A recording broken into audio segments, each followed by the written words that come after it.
Greetings travellers, Eric UK here again.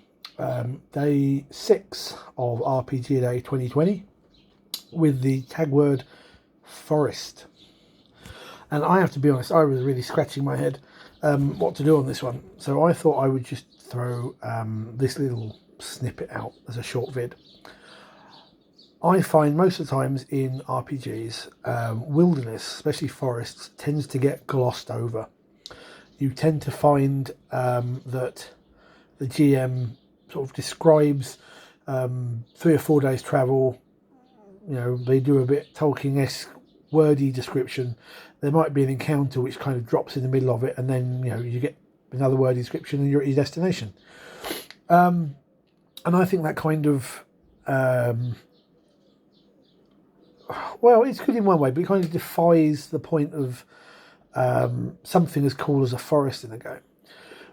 The best thing I ever saw for this, and bearing in mind it came from a slightly different background, was a module that I had the honour of playtesting. I wish I could remember the name of the company now, but they did several D&D 3rd edition scenarios based on the old Fighting Fantasy game books by Steve Jackson and Ian Livingstone. And one that I had the pleasure of playtesting was Forest of Doom. And pretty much they did what the original book did. If you're not familiar with these books, they're basically start at entry 1. If you go left, turn to entry 37. If you turn right, entry 46, and so on. So they basically made the forest a dungeon crawl.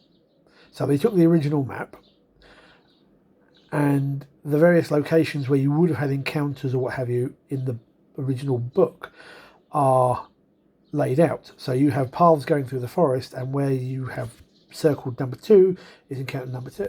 So you can describe the forest all you want, but you ran it much like a dungeon, with certain points in the woods being appropriate to an encounter or something you want to describe. And I've actually found that to be the best way to handle certain wilderness-based travel things in role-playing games. Don't use a standard sort of map and have them get lost and wander around, but in fact work it out as either have it, like I just suggested, a series of possible locations linked depending on the route, or as I have done on a couple of occasions for campaigns, is use the whole quantum ogre idea, which is these are the encounters I want you to have. You're going to get to your destination anyway, so if I want you to have these encounters, you're going to meet them. They're on the way. And you can still describe the forest and everything around it, but this way it kind of feels a bit more, not organic, but certainly feels more in keeping with the traditional sort of role-playing element, I think, of the dungeon crawl and knowing your route and your path.